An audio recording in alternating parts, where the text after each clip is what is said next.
Hello, everyone. Now Part 3 begins. This is Ascantha. Now enter the castle and start an event. Once inside the castle, talk to King Pavan, who is mourning on the 4th floor.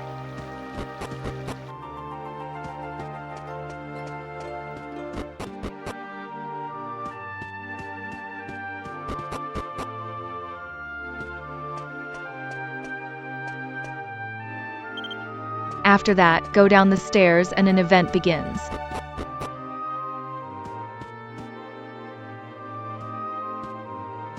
She is Emma, the maid of King Pavan. She looks very young but is about 18 years old.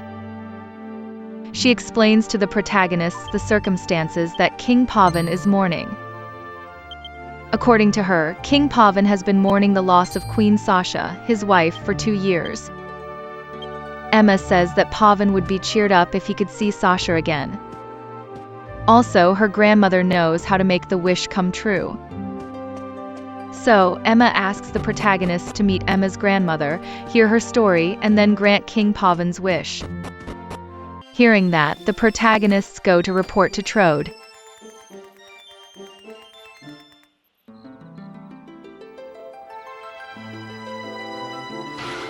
Trode is moved by Emma's loyalty to Pavan and orders the protagonist to accept her request.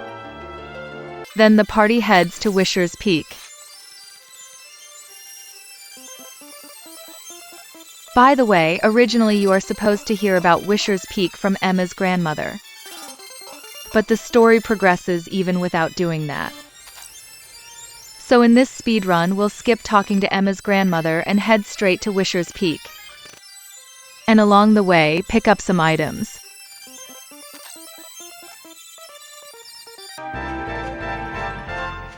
Climbing up this path, there is the destination, the summit of Wisher's Peak. When getting here after the event in Ascantha, it automatically becomes night. Then, by waiting here for a while, an event happens.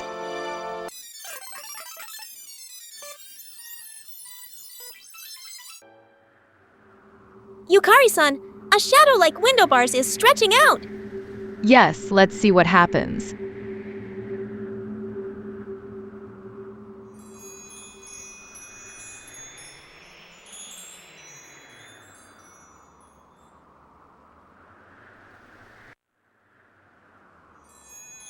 Surprisingly, the shadow transformed into a door.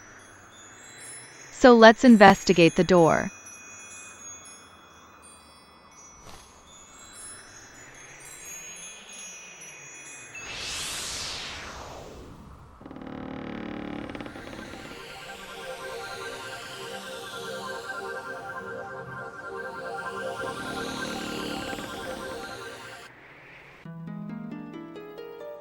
Through the door, the protagonists get to a different dimension. This is a mysterious and wonderful place. For sure, a mysterious place where time seems to be standing still.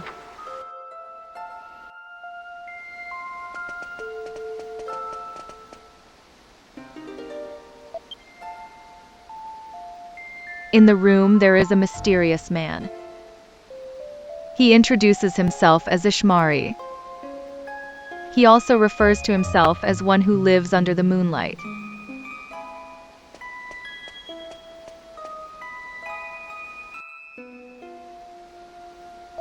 When talked to him, he uses mysterious power and reads the memories of the protagonists. And he comes to know that King Pavan wants to see the late Queen Sasha. Yukari-san, how did he read the memories? He says all things have memories. And the items worn by the protagonists hold memories of Ascantha. He shaped the memories with the light of the moon and he read it. Oh, what a mysterious power! Ishmari says he can grant King Pavan's wish with the power and accompanies the protagonists. Then they head toward King Pavan.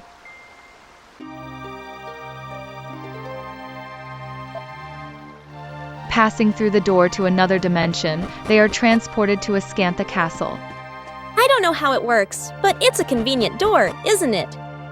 Yes, it's like Doraemon's The Anywhere door.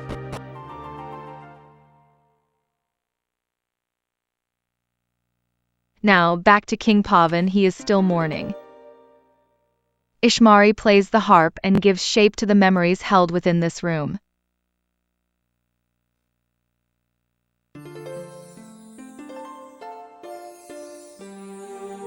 Then a woman appears. This is Queen Sasha. She looks like a wonderful noblewoman. Actually, she was a wonderful woman, but she didn't behave like a noblewoman. She kindly interacted with the people and was a good advisor to the timid King Pavan.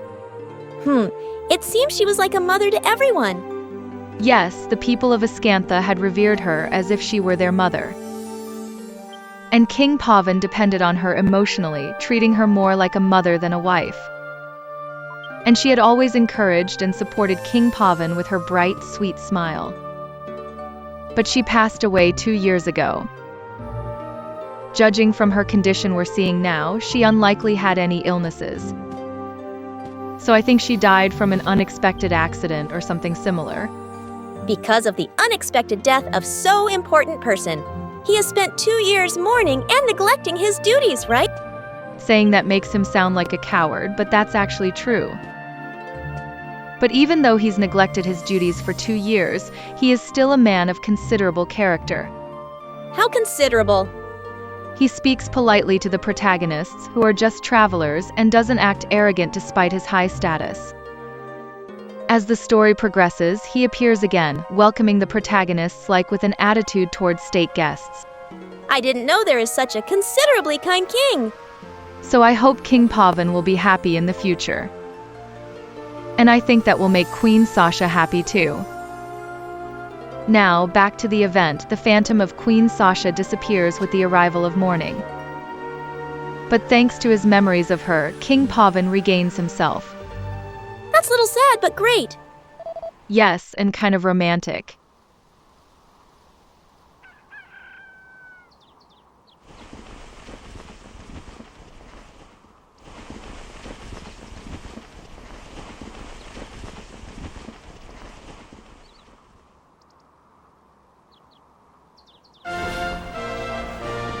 Morning arrives, the morning flags at the castle are taken down and the national flags are displayed.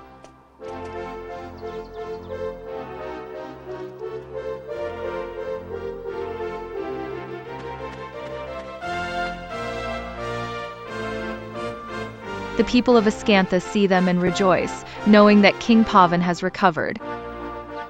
When talked to them, you can hear their exclamations of joy. At the castle, a banquet is held to celebrate King Pavan's return, and the protagonists are treated as guests of honor. What a luxurious breakfast! Yes, you can feel King Pavan's sincerity and gratitude. By the way, Yukari-san, what exactly were the dishes? Well, at a glance, they look like chicken, beef, fish, bread, soup, desserts, and wine. Gorgeous! Yes, gorgeous, but I'm concerned that there are few vegetables in the dishes. Is this a place where vegetables don't grow very well? Rather than not being able to harvest vegetables, I think there is no environments to store them. Because there most likely aren't any refrigerators or vacuum packs. It is said that in Japan during the Edo period, the only ways to preserve vegetables were to dry them or pickle them. So it's also said vegetables were considered a precious and luxury food. And since those dishes were probably prepared in a hurry, I guess there were few precious food vegetables. I see. I understand very well now.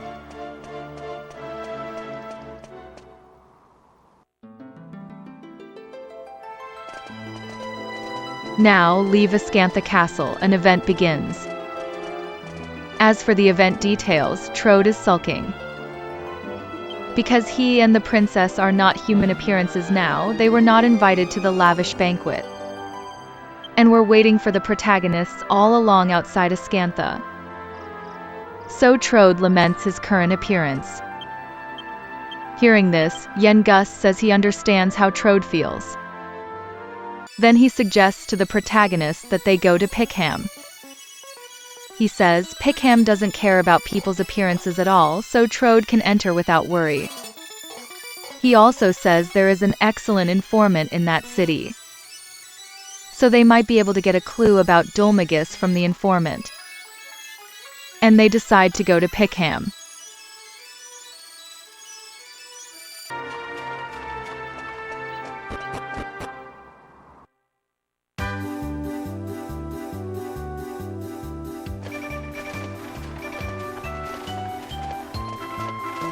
Now, this is Pickham.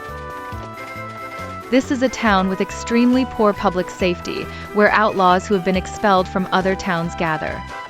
Well, it seems that the sanitary environment is not very good. Actually isn't. Angelo even says he's in this town, his body gets itchy. On the other hand, Trode seems to think this town is a good place to him, because there is no one here who fears Trode and wants to drive him away. Trode waved his hand and looked happy. He is very happy and heads straight forward a bar as soon as he arrives in town. So let's leave him alone and go to the informant Gus mentioned. This is the place the informant is. But it seems that the informant is away at the moment.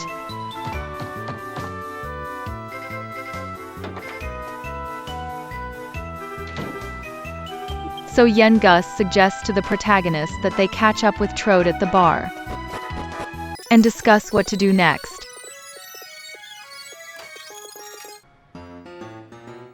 Now let's discuss with Trode.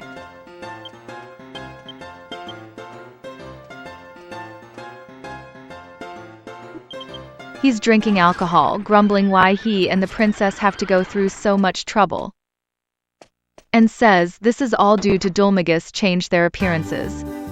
Yukari-san, it seems something has happened to the princess. Gus says the princess was probably taken away by someone. Oh my god, I have to go find her right away! Yes, let's go find her right away.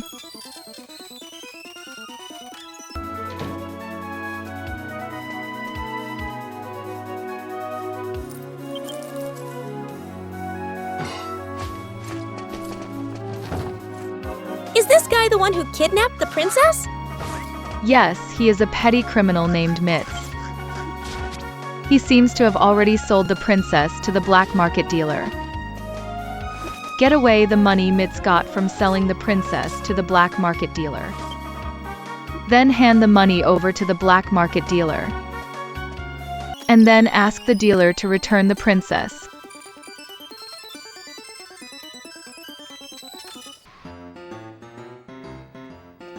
This is the entrance to the black market dealer shop. Talk to the bartender, he will let you in the shop.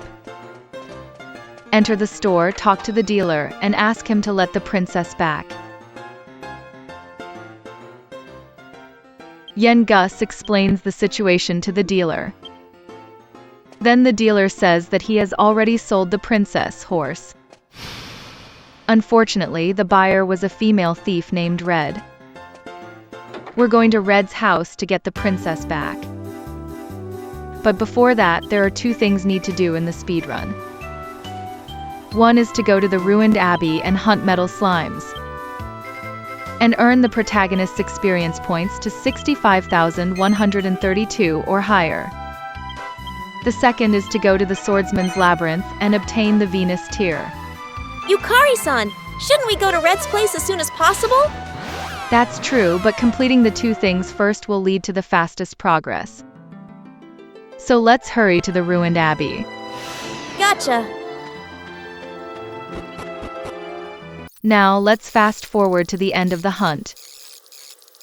By the way, the purpose of this hunt is to make the next hunt safer. After this hunt, defeating the next boss will raise the protagonist's level to 24.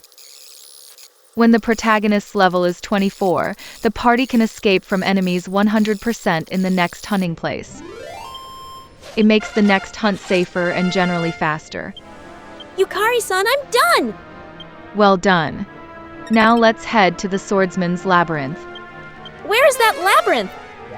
It is located a short walk west of Pickham. So let's go there.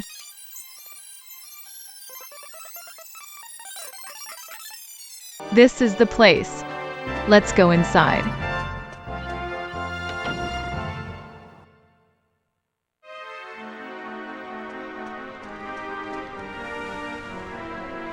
Inside the dungeon, Yengus tells you where the Venus tear is.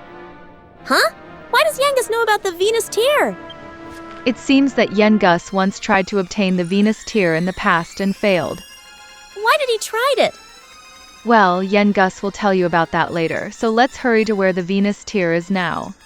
Okay, so what kind of place the Swordsman's Labyrinth is? There are traps such as false doors and pitfalls.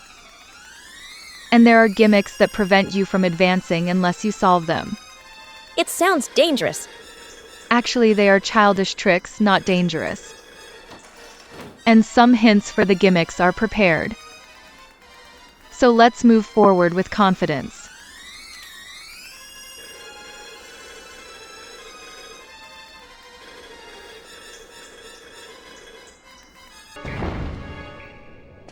Now, go up these stairs. There is a treasure chest containing the Venus tear. And there is a boss protects the Venus tear. The boss isn't too tough, but don't let your guard down. All right.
Defeating the trap box, the protagonist's level rose to 24 as planned.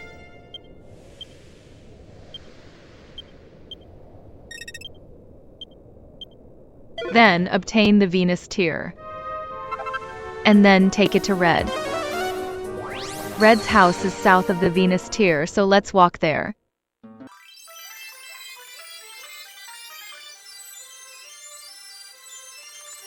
This is Red's house. Talk to the guard. The guard tries to drive Yengus away, but Yengus refuses to back down. As the two argue, Red orders the guard to let Yengus in. Then Yengus and the protagonists go inside.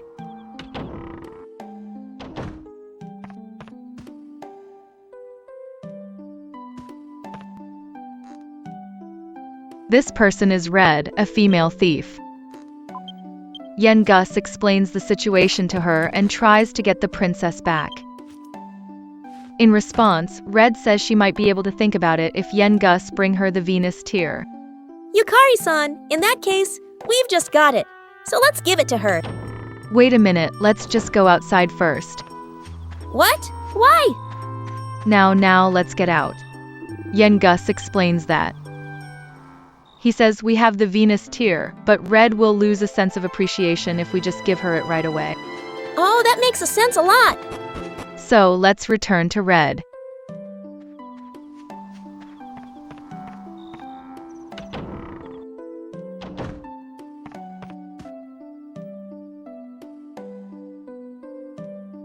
Gus gives Red the Venus tear and asks her to return the princess.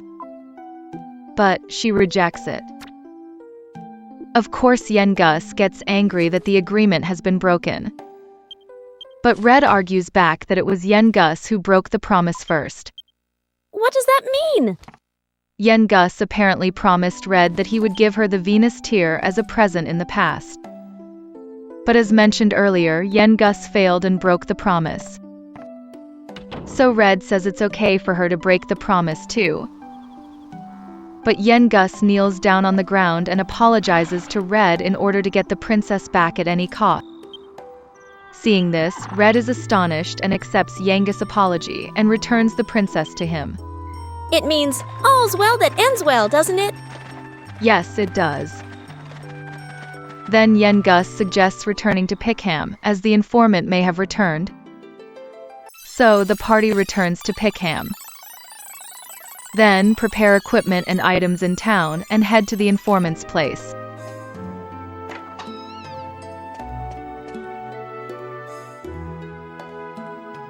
The informant, Brains, is back now, so ask him for information. Brains says Dulmagus headed toward the western continent. But due to ferocious sea monsters, there are no liners go there. So it will be good to use an old ship abandoned in the western wilderness from Port Prospect. So let's head to the old ship.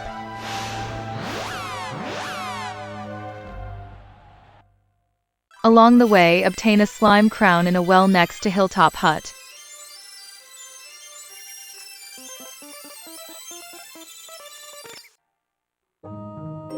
This is the well. A king slime is in trouble, so let's help it. He says he wants the protagonists to take the crown off him.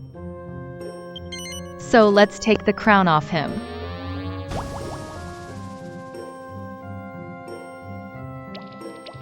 Oh, he split it into 8 slime! He is. I mean, they are saved from having been stuck in the well. And as a token of their gratitude, they give the protagonists a slime crown. It can be used as an alchemy material for good items such as Metal King armors. But in this speedrun, it's going to be sold to make money. The selling price is 6,000 gold. It's kinda mud and eye to sell such a valuable alchemy material. Yes, but it can't be helped because it's for the sake of moving forward quickly. Anyway, let's head to the abandoned ship.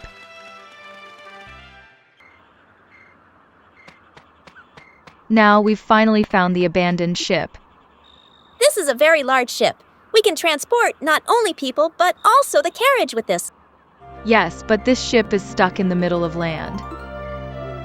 So we have to find a way to move this somehow. How about laying logs on the ground and rolling the ship on them?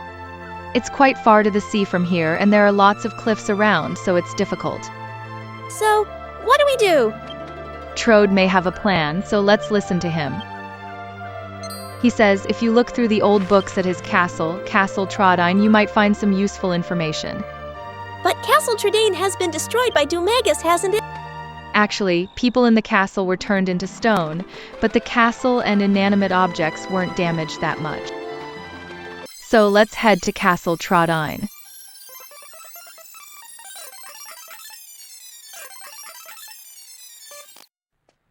This is Castle Trodine, where Trode, Medea, and the protagonist had lived. The castle is covered in thorns due to the curse placed upon it by Dulmagus. The castle's main gate is also covered in thorns, preventing entry, so Jessica burns them away.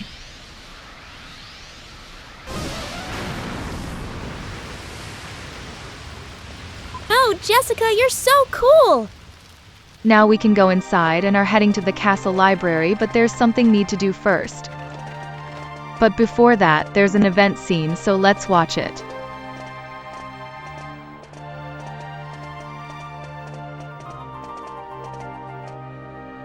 Trode gazes upon his ruined castle and laments, grumble about Dulmagus. Then, he recalls the day he and everyone and everything were cursed by Dulmagus.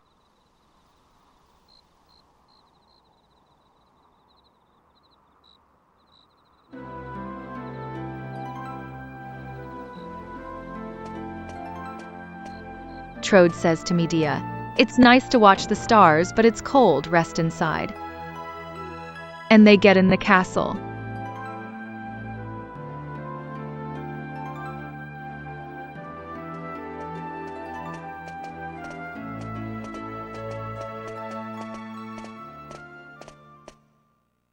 Then they discover a fallen soldier, and Trode asks him about the situation.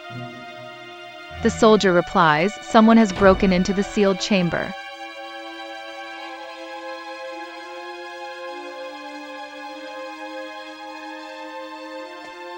Trode tries to go check the chamber by himself, but Medea deters him, saying it's dangerous. But Trode says the treasure might be targeted, so I have to check the chamber immediately.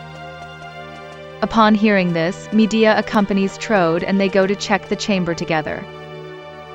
And there is a suspicious man in the chamber. Yes, the man is Dulmagus. Trode gets flustered and orders Dulmagus not to touch the staff. But Dulmagus refuses it and grasps the staff. It is said that this staff is a legendary magic staff that grants its owner immense magical power. So, Dulmagus infiltrated Castle Trodine disguised as a jester to obtain the staff. Then Dulmagus, staff in hand, unleashes the staff's magic upon Trode to test its power. Medea tries to defend Trode, but they are both transformed into a horse and a monster, respectively. Disappointed by the magic power of the staff, Dulmagus steps outside the barrier of the sealed chamber. And he unleashes all the magic power held within the staff. And then...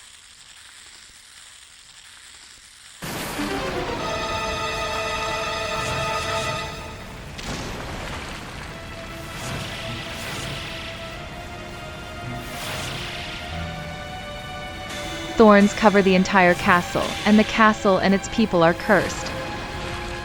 Trode and Medea are within the barrier, protected from the curse. All the other people in the castle are still alive, but they have been cursed and unable to move. The castle falls into ruin and becomes a pitiful sight.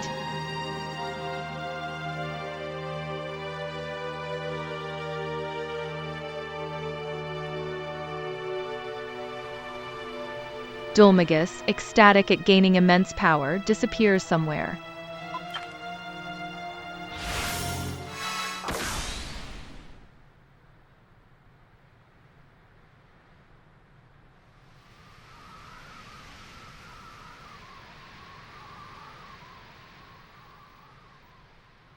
This is the protagonist. For some reason or other, he hasn't been affected by the curse. The reason for that is revealed upon clearing the bonus scenario after completing the main story. So, to avoid to spoil the story, I'd like to refrain from disclosing the reason. Anyway, what I have told you is what happened to the protagonist, Trode, Medea, and Castle Trodine. So let's get started on what we're supposed to do from now in the speedrun. What are we supposed to do? You are supposed to hunt 5 liquid metal slimes. At the same time, collect a few items. After hunting 5 liquids, head to the castle library. So simple, right? Very simple. Okay, I'll get down to that now. Good luck. Now, let's fast forward to the end of the hunt.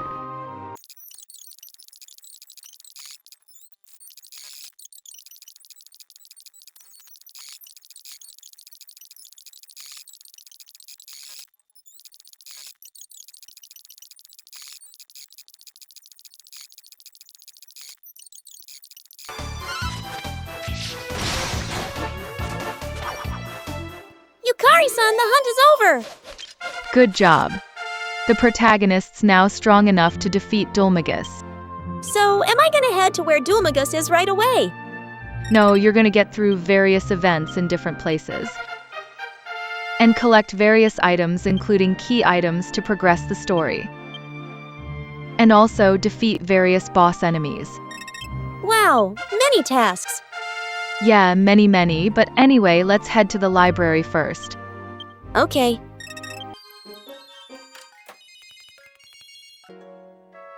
This is the castle's library. As Trode said earlier, the protagonist's research books about the abandoned ship. So, check the bookshelf in the far left corner of the library to trigger the event.